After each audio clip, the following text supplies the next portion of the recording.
Assignment हो गया आप लोग का? आप तीनों का असाइनमेंट हो गया?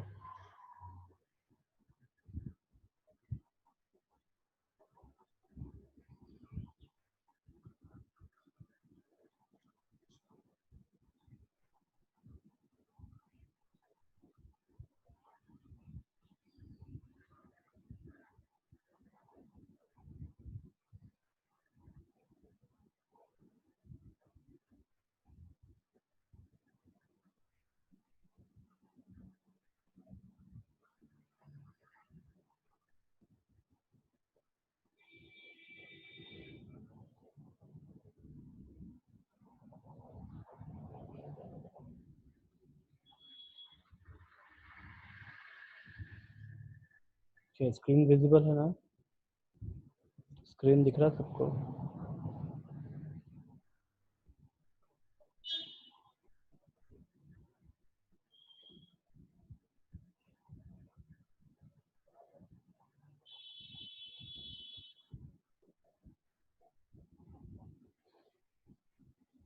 कौन सा क्वेश्चन नहीं बना इसमें से?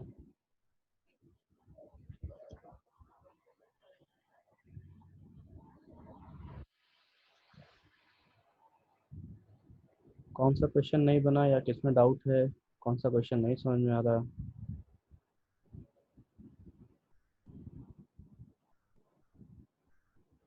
2, 3।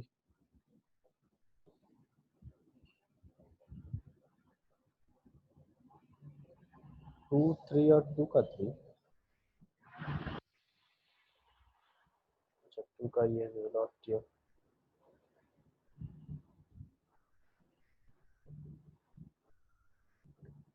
देखो, क्वेश्चन नंबर 2। ठीक है, आपने एनर्जी ऑफ फोटोन बनाया है, काइनेटिक एनर्जी है यहाँ पे एमिशन का। और तीसरा आपको निकालना है velocity of the photo electron. तो आपने जो एनर्जी निकाला है, ये जो एनर्जी आप निकाले हो, दिस इज व्हाट? इसको हम कैसे कन्वर्ट करेंगे? काइनेटिक एनर्जी है ये। Energy, kinetic energy is equals to half M V square. और ये वेलोसिटी आपको निकालना है। ठीक है, ये वेलोसिटी आपको निकालना है। चलिए अभी ट्राई कीजिए सब, थर्ड वाला इसका।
कितना आंसर आया आपका अनुपम?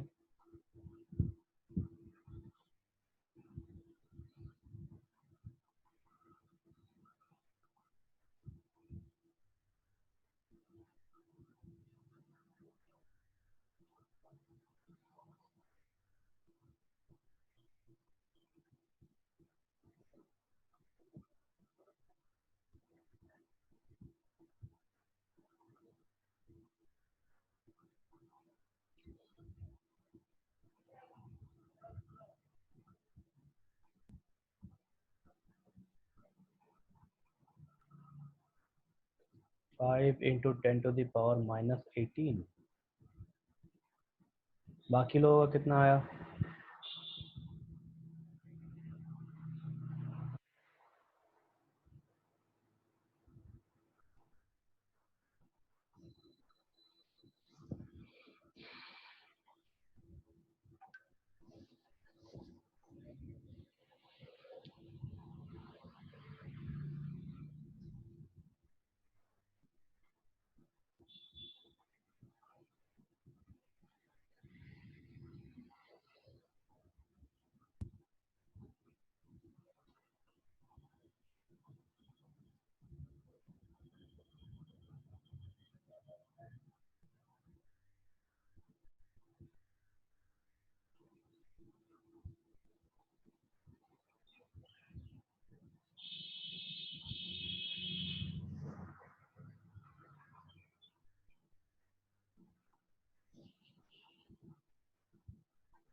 बन गया? कैसे बनाया आपने?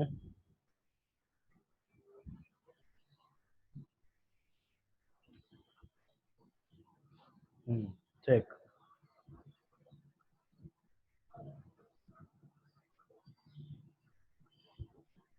बाकी लोगों का बन गया?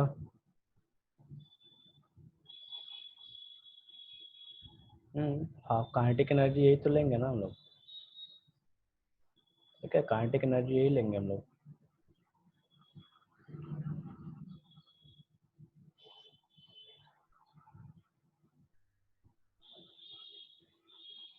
Then question number 3, a 25 watt bulb emits monochromatic yellow light। यहाँ पे देखिए आपको पावर दे रखा है, ठीक है, ऑफ वेवलेंथ 0.57 माइक्रोमीटर। यहाँ पे आपको लैम्डा दे रखा है। Calculate the rate of emission of quanta पर सेकेंड। आपको क्या निकालना है? रेट निकालना है। ठीक है, अभी रेट निकालना है तो क्या कहता है, पर सेकंड में कितना एमिशन होगा। तो यहाँ से आप क्या कीजिए, एनर्जी निकालिए और इसको पर सेकंड से भागा दे दीजिए, ये आपका रेट आएगा। चलिए, पावर आपको दे रखा है, पावर को आप कन्वर्ट कीजिए एनर्जी में। चलिए फटाफट सॉल्व कीजिए।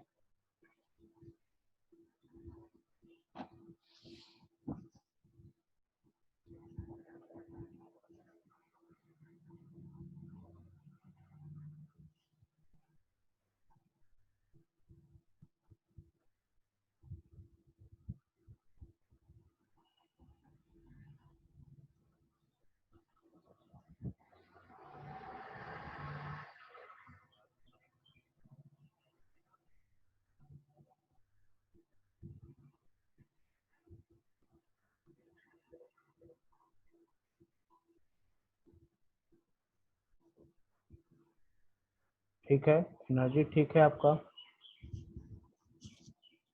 सौरभ, एनर्जी ठीक है, आगे निकालिए।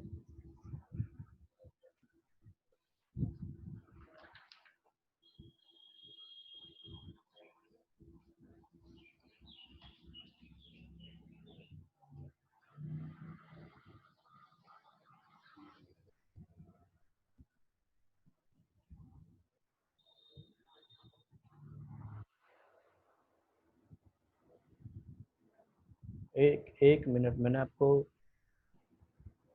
यहाँ पे देखो एक चीज, आपने लैम्डा के थ्रू एनर्जी निकाला है, ठीक है। तो यहाँ पे ये जो फॉर्मूला है, ये फॉर्मूला यूज नहीं होगा, इसको हम पावर बाय एनर्जी करेंगे,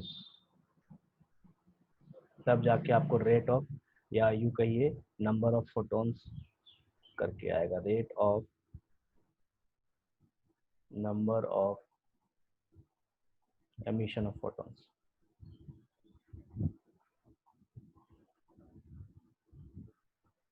एमिशन ऑफ फोटॉन्स।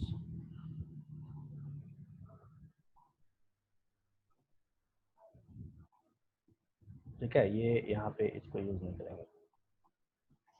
तो रेट जो है ये आपका P बाई ई होगा।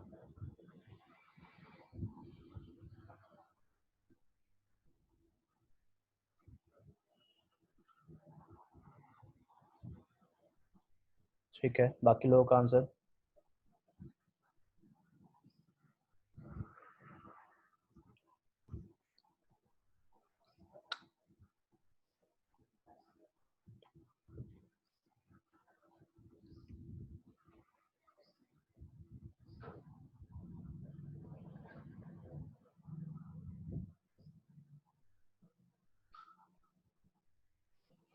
क्वेश्चन नंबर 4 बन गया। क्वेश्चन नंबर 4 बन गया सबका।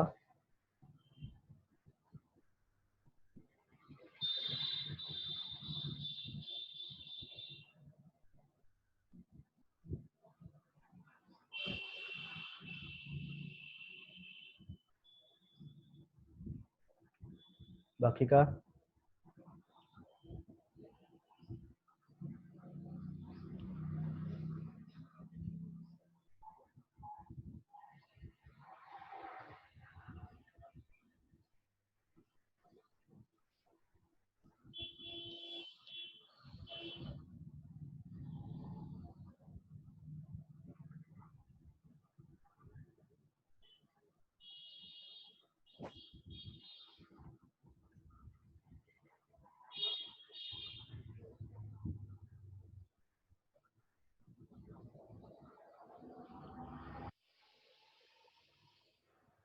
देखो,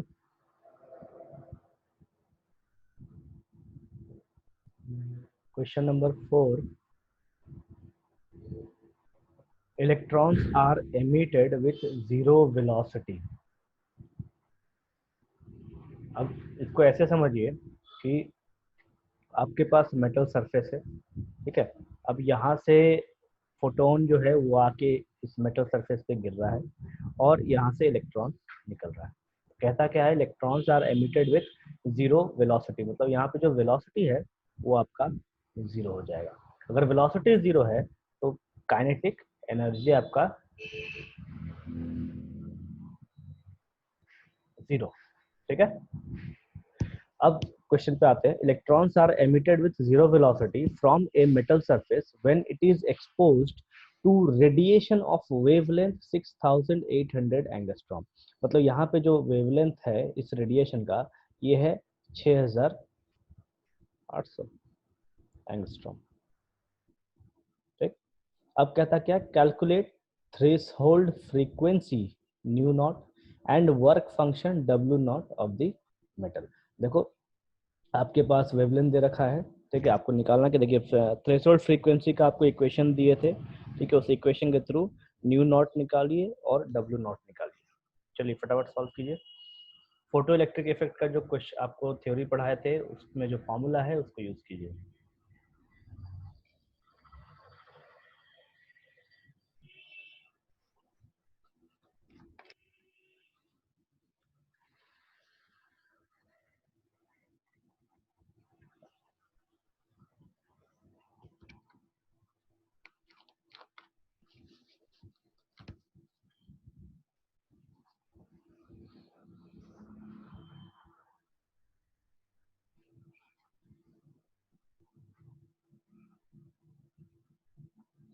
देखो, यहाँ आपको वेवलेंथ दे रखा है, तो एनर्जी ऑफ फोटोन को निकालिए पहले, ठीक है।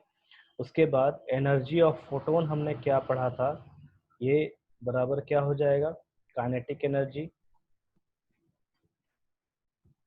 प्लस वर्क फंक्शन, ठीक है। अब ये तो हमारा जीरो है, तो जो एनर्जी ऑफ फोटोन होगा वही हमारा वर्क फंक्शन भी होगा, ठीक है।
तो एनर्जी निकालिए एच सी बाय लैम्डा से, यहाँ से ई आएगा, E is equals to H C by lambda.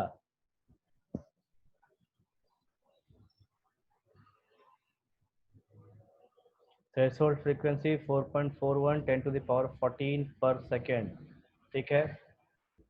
Work function निकालिए W not.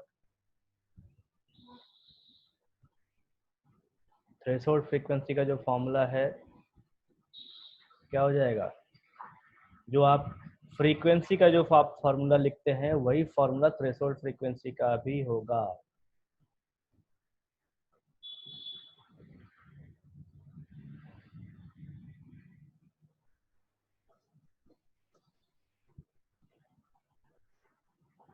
Lambda is equals to C by V, sorry C by nu, तो nu is equals to C by lambda.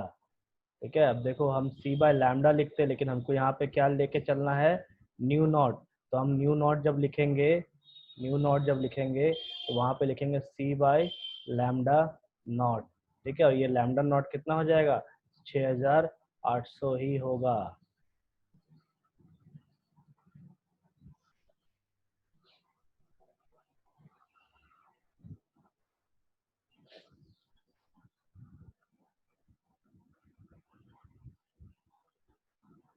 2.93 10⁻−18। बाकी लोग कितना आ रहा है?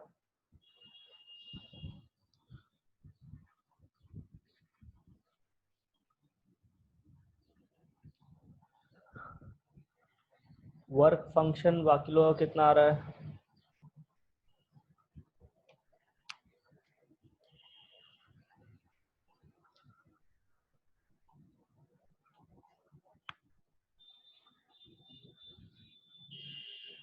कुछ भी, एक बार चेक कीजिए अपना कैलकुलेशन।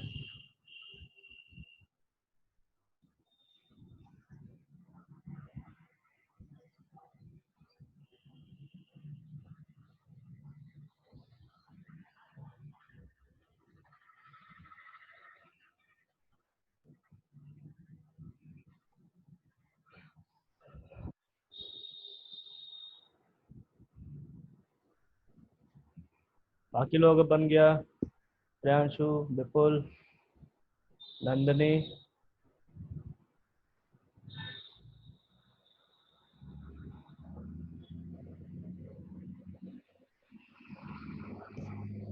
नंदनी ज्वाइन नहीं किए क्या?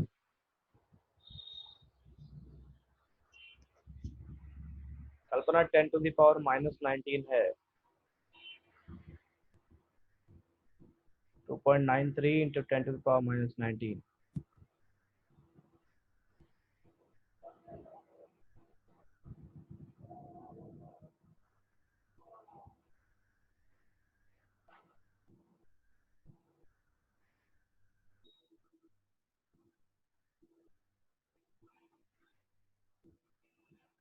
क्वेश्चन नंबर 5 बन गया सबका? क्वेश्चन नंबर 5 सबका बन गया है?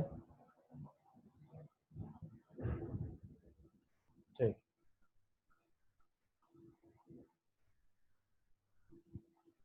5 सबका बन गया।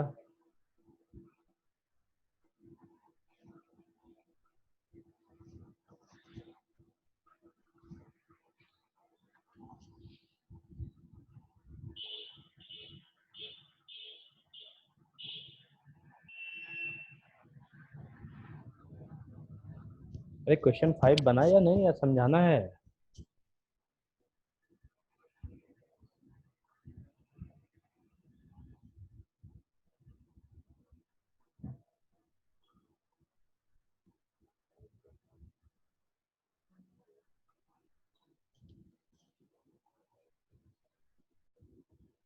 क्वेश्चन 5 बना या समझाना है?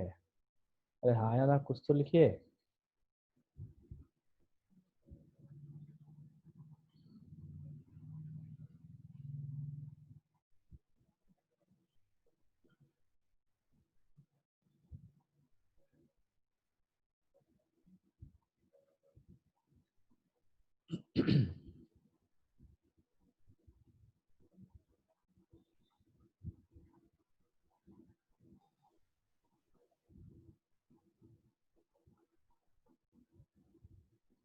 देखो सौरभ, सबसे बन गया है, आपसे सिर्फ नहीं बना।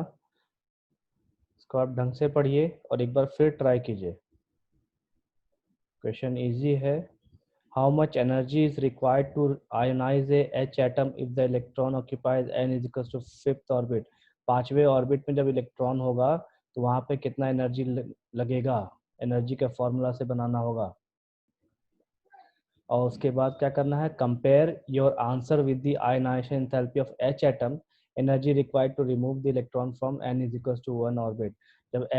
जब इलेक्ट्रॉन फर्स्ट ऑर्बिट में है तब एनर्जी निकालिए, मतलब E1 निकालिए, उसके बाद E5 निकालिए और दोनों को कंपेयर कीजिए। कंपेयर करने का तरीका क्या है कि दोनों का आप रेशियो ले लीजिए, चाहे E1/E5 कीजिए या फिर E5/E1 कीजिए, तो आपका आंसर आ जाएगा।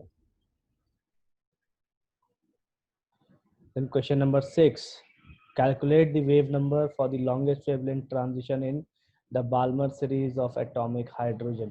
ये शायद कल मैंने आपको बताया था, longest wavelength shortest wavelength कैसे देखते हैं, ठीक है। 0.04 ठीक तो है, इसको आप कन्वर्ट कीजिए, 4 × 10⁻⁻² हो जाएगा। पॉइंट हटाओगे तो -2 में जाएगा ना जी, एक ही चीज तो है। क्वेश्चन नंबर 6 बन गया सबसे ना। क्वेश्चन नंबर 6 सबसे बन गया।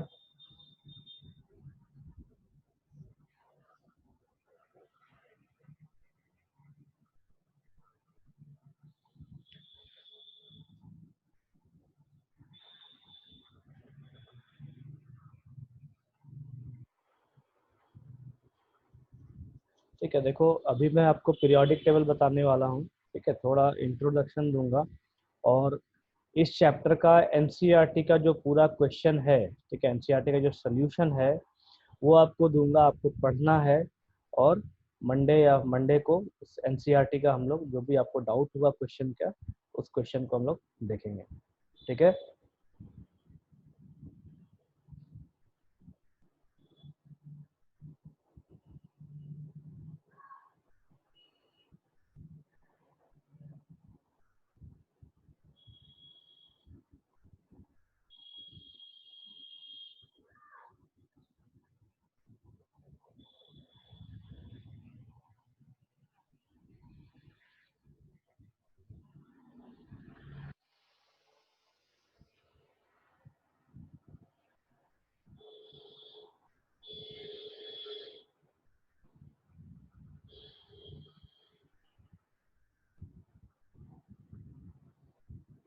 पीरियोडिक टेबल दिख रहा है सबको?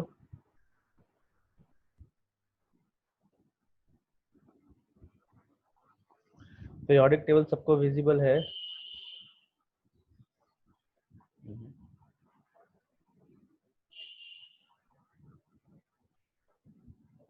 अभी दिख रहा है?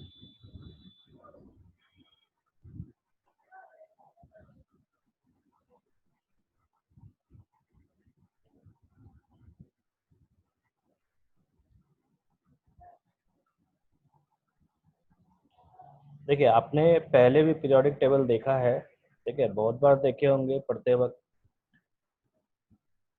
अभी देखो इस पीरियोडिक टेबल पे आपका पूरा एक चैप्टर है, जो चैप्टर 3 है वो समझ लीजिए ये आपका पीरियोडिक टेबल ही है, ठीक है, इसको हम पीरियोडिसिटी भी कहते हैं, ठीक है। ये पूरा का पूरा आपका थर्ड चैप्टर है। अब देखो ये पीरियोडिक टेबल हमको बहुत कुछ बताता है, एलिमेंट्स के बारे में बहुत सी चीजें समझाता है, ठीक है। अब सबसे पहले बात कि पीरियोडिक टेबल जब बना था तो उस टाइम पे ये मॉलिक्यूलर मास के ऊपर बना हुआ था, जिनको हम मोलर मास भी कहते हैं,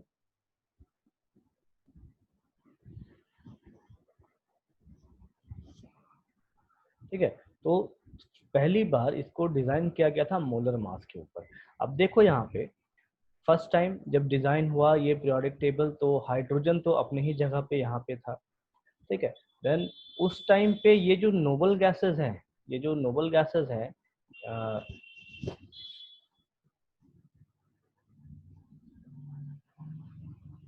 2.932 वाला सॉल्यूशन, प्रियांशु क्या लिख रहे हो?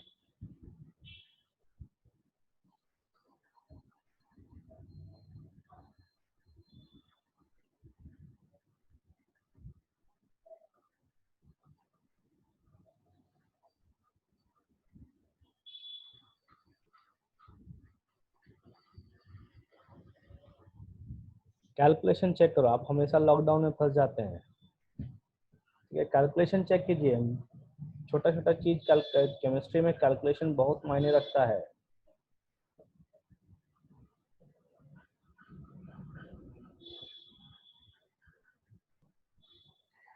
चलो पीरियोडिक टेबल देखिए, ध्यान से देखिए।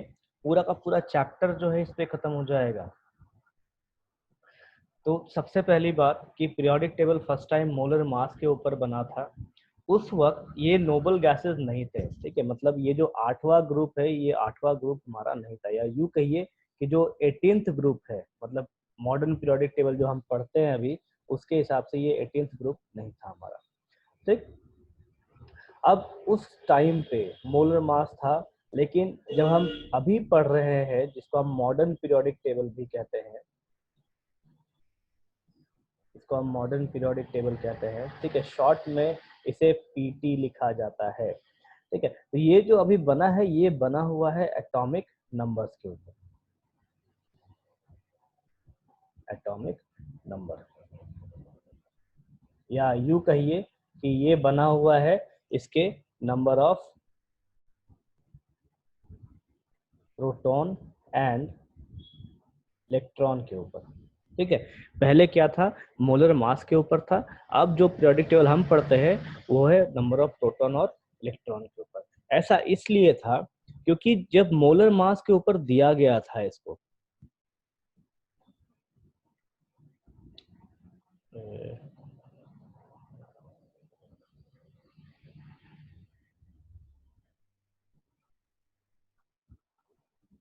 जब मोलर मास के ऊपर इसको दिया गया था तो उस टाइम पे आइसोटोप्स जो है वो अड़ंगा डाले हुए था कि भाई आइसोटोप्स को जगह कैसे दिया जाए। तो अब देखो, carbon carbon 12, carbon 13, then carbon 14, तो इसी तरीके से ऑक्सीजन 16, ऑक्सीजन 15, ऑक्सीजन 17, ठीक, ये आइसोटोप्स हैं। देन नाइट्रोजन के भी आइसोटोप्स, फास्फोरस के भी आइसोटोप्स, सल्फर के आइसोटोप्स, हाइड्रोजन के आइसोटोप्स, तो ऐसे बहुत सारे एलिमेंट्स हैं जिनका आइसोटोप्स एग्जिस्ट करता है, ठीक है। अब इसके हिसाब से मोलर मास के हिसाब से अगर हम मोलर मास को देखने जाएं तो हाइड्रोजन का 3 आइसोटोप है, तो हाइड्रोजन को हमको 3 जगह देना चाहिए, ठीक। उसके बाद कार्बन का 3 आइसोटोप्स है, तो यहाँ पे जो कार्बन है ये कार्बन को 3 जगह मिलनी चाहिए, मतलब एक यहाँ जगह, दूसरा जगह, तीसरा जगह। उसी तरीके से नाइट्रोजन के 3 आइसोटोप्स है, तो नाइट्रोजन 1, 2, 3, फिर ऑक्सीजन का 3, तो ऐसे करके 1, 2, फिर 3 आगे बढ़ेंगे, ठीक है। तो इस वजह से क्या होगा, आपका पीरियोडिक टेबल गड़बड़ है। तो यहाँ पे आइसोटोप का जो पोजीशन था वो सबसे बड़ा अड़ंगा डाले हुए था, जिसके वजह से ये मोलर मास का जो फंडा है ये फंडा गलत हो गया था। उसके बाद मॉडर्न पीरियोडिक टेबल के हिसाब से जब एटॉमिक नंबर के हिसाब से दिया गया, जो मूजले का एक्सपेरिमेंट मैंने आपको बताया था, जो हमने थ्योरी पढ़ा था मूजले का, वो ग्राफ जो हमने देखा था, उन्होंने एक्सरे एक्सपेरिमेंट या एक्सरे डिफ्रैक्शन के मेथड से उन्होंने देखा कि जितने भी एलिमेंट्स हैं अगर उन्हें हम एटॉमिक नंबर के हिसाब से अरेंज करते हैं तो उनमें कोई भी प्रॉब्लम नहीं होगी।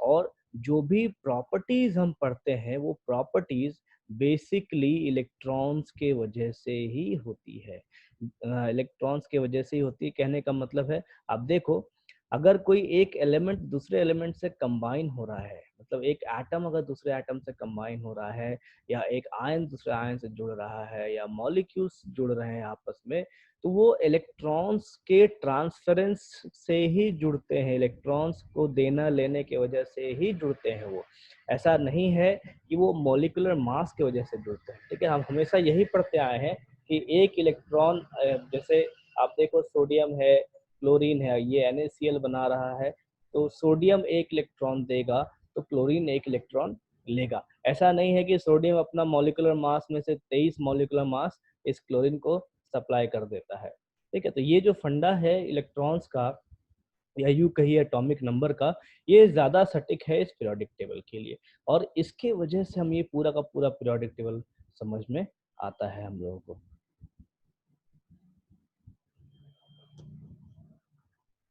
कोई डाउट है यहाँ तक किसी को, कुछ पूछना है?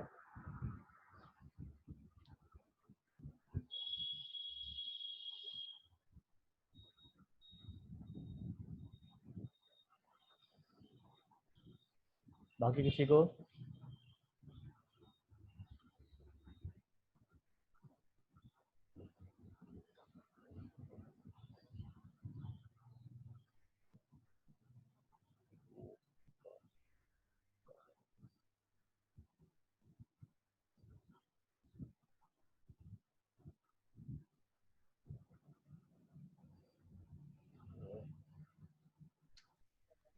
हाँ रूपम बोलिए।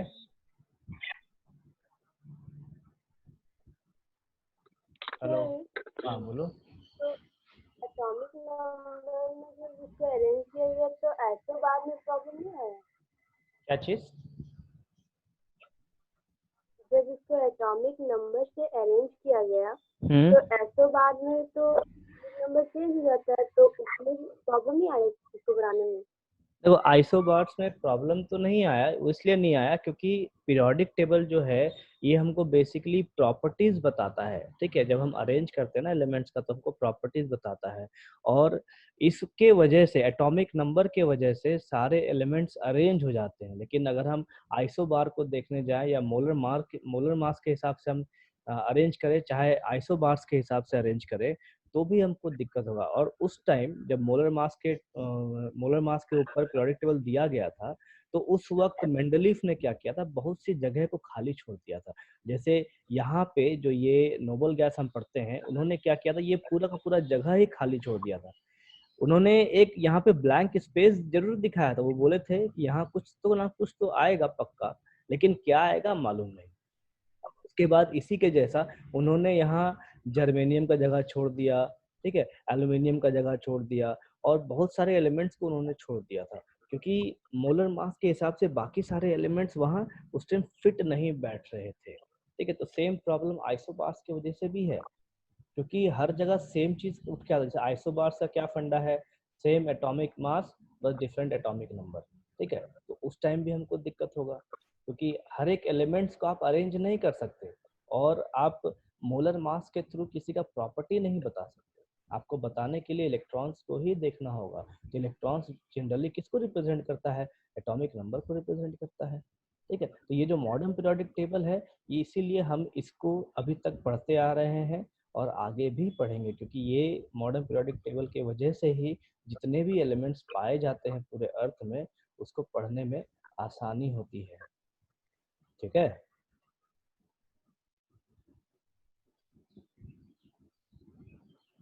और कुछ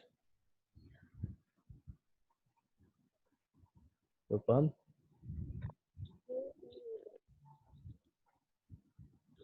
हो गया। ठीक, चलो देखो इस पीरियोडिक टेबल में क्या क्या है हमारे पास। देखो ये इधर से, एक सेकंड इसको मैं सेव कर देता हूँ पहले। इधर से लेफ्ट से राइट की ओर जब हम जाएंगे, देखो ये लेफ्ट से हम राइट की ओर जा रहे हैं, ये हमारा पीरियड कहलाता है। ठीक है, ये हमारा पीरियड है। और जब हम ऊपर से नीचे की ओर जाएंगे तो ये हमारा ग्रुप कहलाएगा।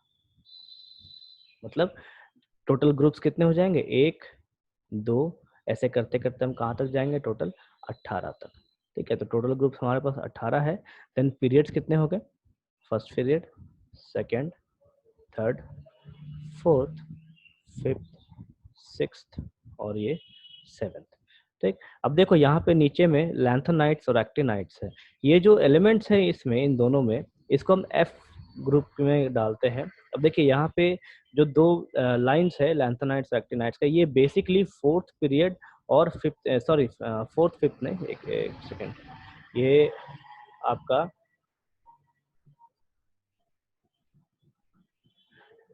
ये आपका सिक्स्थ पीरियड और सेवेंथ पीरियड में ही आता है।